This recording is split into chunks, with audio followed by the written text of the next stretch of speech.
Hello everyone, welcome to my YouTube channel. और आज हम बात करने वाले हैं सेकेंड चैप्टर का सेकेंड पार्ट। ये है 10th क्लास का सेकेंड चैप्टर जिसका नाम था अम्ल, क्षारक एवं लवण। तो प्यारे बच्चों, आज हम जो बात करेंगे वो एक बहुत बहुत बहुत मोस्ट इम्पॉर्टेंट क्वेश्चन की बात करने वाले हैं, जिसमें से एग्जाम में आपको 5 मार्क का क्वेश्चन देखने के लिए मिलेगा। इसमें 5 मार्क के क्वेश्चंस में आपको 4 अभिक्रियाएं पढ़नी पड़ेंगी। उन चारों के नाम याद करने पड़ेंगे, उनके उपयोग बताने पड़ेंगे और उन सभी के बारे में बताना पड़ेगा कि वो किस तरह निर्माण होते हैं। पहले हम बात करते हैं विरंजन चूर्ण की। इसका उपयोग तथा रासायनिक सूत्र नीचे लिखा गया है। जैसे कि विरंजन चूर्ण का सूत्र क्या होता है? CaOCl2 होता है। ठीक है मेरा प्यारे बच्चों, अब देखते हैं इसका निर्माण किस प्रकार किया जाता है। ठीक है, जब हम कैल्शियम हाइड्रोक्साइड को क्लोरीन के साथ अभिक्रिया करवाते हैं, CaOH2 को जब हम Cl2 के साथ अभिक्रिया कराते हैं तो हमें प्राप्त होता है C। ये CaO तो एक साइड आएगा, प्लस इसमें Cl इंक्लूडेड हो जाएगी, और ये जो H वाला पार्ट है ना, ये अलग हो जाएगा O के साथ। तो CaOCl2 ये जो बना, ये बना हमारा विरंजन चूर्ण, प्लस में बना हमारे पास वाटर, जल। प्यारे बच्चों, ठीक है, बुझे हुए चूने की क्लोरीन के साथ अभिक्रिया। अभी बताया ये कैल्शियम क्लोराइड क्या है? बुझा हुआ चूना। बुझे हुए चूने की जब हम क्लोरीन के साथ अभिक्रिया कराते हैं तब विरंजन चूर्ण प्राप्त होता है। क्या प्राप्त होता है? विरंजक चूर्ण प्राप्त होता है। अब जानते हैं इसके उपयोग क्या क्या है। पहला, पीने के पानी को, ठीक है, जो भी हम पानी वगैरह पीते हैं उसकी जीवाणु मुक्त, यानी जो भी उसकी गंदगी वगैरह है उसको खत्म करने के लिए। वस्त्र उद्योग के लिए, यानी कि वस्त्र उद्योगों में विरंजक के लिए, और प्रयोगशाला में अभिकर्मक के रूप में। कागज उद्योग में उसके विरंजन के लिए। सभी प्रकार के व्यंजनों के लिए इसका उपयोग किया जाता है। अब हम बात करने वाले हैं विरंजन चूर्ण के बाद बेकिंग सोडा की। प्यारे बच्चों, बेकिंग सोडा आपने अपने घर में भी पाया होगा, देखा होगा, जो कि आपकी मम्मा किचन में यूज करती है। इस यौगिक का रासायनिक नाम क्या होता है? Sodium hydrogen carbonate. इसका रासायनिक नाम क्या है प्यारे बच्चों? सोडियम हाइड्रोजन कार्बोनेट, जिसे हम NaHCO3 से डिनोट करते हैं। किससे डिनोट करते हैं? NaHCO3 से डिनोट करते हैं, दर्शाते हैं। इसे बनने में सोडियम क्लोराइड का उपयोग किया जाता है। सोडियम यानी कि NaHCO3 का उपयोग किया जाता है, जैसे कि NaCl, sodium chloride, NaCl, sodium chloride. ठीक है, अब बात करेंगे जल की। इसमें जो हम जल मिलाएंगे और CO2 गैस रिलीज, मतलब छोड़ेंगे, CO2 डालेंगे, तो NH3 सोडियम हाइड्रेट। इन सब को मिलाने के बाद हमें प्राप्त होता है NaH, ठीक है, NH4Cl, NH4 प्लस Cl और NaSCO3। ये जो बना है ना NaSCO3, ये बन के निकला है हमारे पास बेकिंग सोडा का फॉर्मूला। ठीक है प्यारे बच्चों, अब बात करते हैं क्यों इसका उपयोग एक अम्ल को उदासीन करने में किया जाता है। ये एक दुर्बल क्षारक है। भोजन को गर्म करते समय इसमें गर्म करने पर, निम्न करने पर निम्न अभिक्रिया होती है। जब भी हम किसी भोजन में इसे गर्म करते हैं तो अधिक गर्म करने पर इसमें ज़्यादा प्रक्रिया होगी और निम्न करने पर इसमें निम्न प्रक्रिया होगी। प्यारे बच्चों, अब बात करते हैं आगे, जो कि है 2NaCO3 के जब हम ऊष्मा देते हैं, जैसे कि हमने अभी बताया ऊष्मा डालते हैं, तो ये किस किस में टूटेगा? Na2 में, प्लस CO3, प्लस में H2O, प्लस में O2।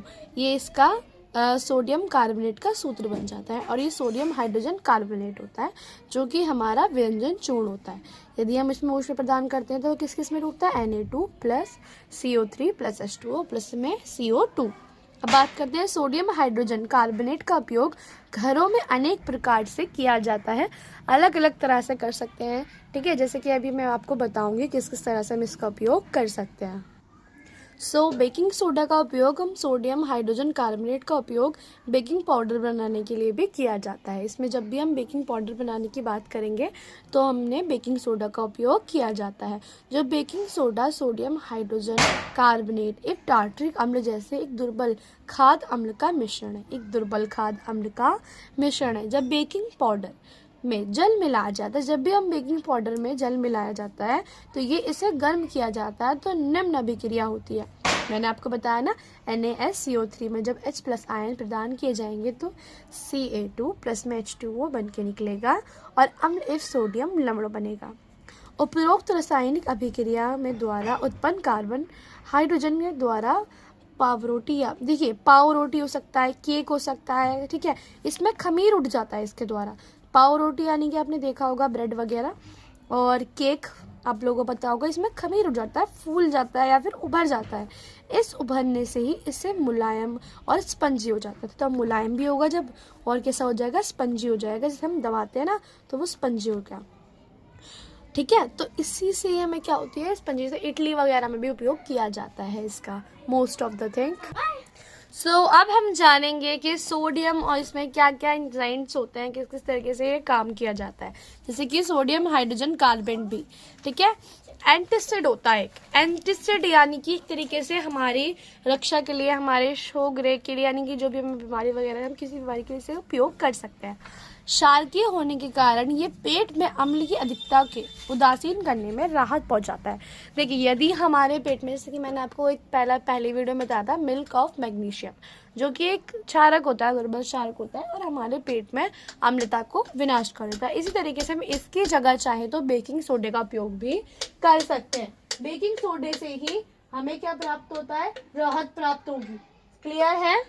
चलिए आगे बात करते हैं। इसका उपयोग सोडा अम्ल अग्निनाशकों में बनाने के लिए, अग्निनाशक क्या, अग्निशामक, ठीक है, अग्निशामक क्या बच्चों, जो आग बुझाने में काम आती है, अग्निशामक को बनाने के लिए किया जाता है। It is clear. अब बात करते हैं हम लोग हमारा एक दूसरा महत्वपूर्ण टॉपिक, जो कि है धोने का सोडा, जो कि है धोने का सोडा। अब धोने के सोडे के बारे में बात करेंगे तो सोडियम कार्बोनेट प्राप्त होता है। क्या प्राप्त होता है बच्चों, सोडियम कार्बोनेट। सोडियम कार्बोनेट को पुनः क्रिस्टलीय से धोने पर सोडा, ठीक है, जो भी सोडा बनता है, धोने का सोडा भी एक क्षारकीय लवण है। हम जान सकते हैं कि बेकिंग सोडा एक क्षारकीय लवण है ना, ऐसी धवन सोडा भी कैसा अम्ल, एक क्षारकीय लवण है। जैसे कि Na2+, Na2CO3 जो हमने अभी बनाया था इससे पहले, उसमें जब हम 10 जल के अणु प्रवाहित करते हैं, 10 H2O प्रवाहित करेंगे, H2O यानी कि हाइड्रोजन, प्लस में Na2CO3 और 10 H2, हमें क्या मिलेगा, Na2CO3 10 H2O प्राप्त होगा। समझ में? अब बात करते हैं हम धोने के सोडा के उपयोग के बारे में। जैसे कि हमें पता है धोने का नाम आ रहा है तो कुछ वॉशिंग वगैरह से रिलेटेड है। तो सोडियम कार्बोनेट का उपयोग कांच, साबुन, कागज, उद्योग तथा साबुन बनाने में किया जाता है। आपको पता होगा साबुन, कांच, इन सभी को बनाने के लिए धवन सोडा का उपयोग किया जाता है। ये आपको समझ में आ गया पॉइंट। और उसके बाद बात करते हैं इसका सेकेंड उपयोग के बारे में। इसका उपयोग बोरेक्स जैसे सोडियम यौगिक बनाने में किया जाता है। जैसे कि आप लोगों ने देखा होगा बोरेक्स वगैरह जो बनता है वो इसकी यौगिक से बनाया जाता है, सोडियम की यौगिक से बनाया जाता है। अब बात करते हैं थर्ड पॉइंट की, जो कि है सोडियम कार्बोनेट। सोडियम कार्बोनेट का उपयोग घरों में साफ सफाई यानी कि क्लीनिंग, जो हम लोग अपने घरों की सफाई करते हैं उसके लिए भी किया जाता है, उसमें भी किया जाता है, ठीक है। जल की स्थायी कठोरता को खत्म करने के लिए भी इसका उपयोग, जैसे कि आपको पता होगा जल दो उसमें आता है, एक तो कठोर जल होता है और एक नॉर्मल जैसे सामान्य जल होता है। तो उसकी जो कठोर जल है ना, उसकी कठोरता को कम करने में भी हमें धवन सोडा का ही उपयोग करना पड़ता है। प्यारे बच्चों, ये वीडियो यहीं पर समाप्त हो चुकी है। और एक चीज़ और, हाँ बच्चों, जैसे कि आपके पाचन, ठीक है, पीएच स्केल में आएगा आपकी, तो पाचन तंत्र का आएगा और एक आएगा दंत में से, ठीक है, दंत में से आ जाएगा। और एक आप आता है मिट्टी से कि पीएच स्केल का इसमें क्या है, जब भी हमारे पाचन तंत्र में या ये उदय में हम अधिक खाना खा लेते हैं, अधिक भोजन ग्रहण कर लेते हैं, ठीक है, भोजन हमने अधिक ग्रहण कर लिया, भोजन ग्रहण किया ज़्यादा हो गया, सो इसके बाद क्या होता है, हमने खाना खाने के बाद क्या होता है, अपच हो जाती है, अपच हो जाती है, या फिर बोल सकते हैं गैस, एसिडिटी बोल सकते हैं, या फिर कहते हैं बदहजमी। ठीक है, इन सब के जो कारण होता है ना वो क्यों होता है, क्योंकि जब क्योंकि हमारे पाचन तंत्र में बोलेंगे उदय में कौन सा अम्ल पाया जाता है, HCl, वो एक अम्ल है, वो ज़्यादा बन जाएगा और ज़्यादा बनने के कारण फिर क्या हो जाता है, हमें एसिडिटी हो जाती है। तो उसके सुझाव के लिए एक तत्व है मिल्क ऑफ मैग्नीशियम। ये तो होता है दुर्बल क्षार होता है, इसका उपयोग किया जाता है। ठीक है, तो इस बात को आप याद रखना। आप बात करते हैं दंत का। दंत में क्या होता है, जब हमारे दांत, हमारे मुंह का, जैसे मुंह है, अपने खाना वाना खाया, उसका pH मान किससे घट गया, 5.5 से ज़्यादा घट गया। ठीक है, अब इससे घटने पर हमारे क्या होते हैं, दांत कैसे हो जाते हैं, छः हो जाते हैं। छः कैसे होते हैं, खराब होने लगते हैं। अब उससे बचाने के लिए हम लोग किसका इस्तेमाल, टूथपेस्ट का।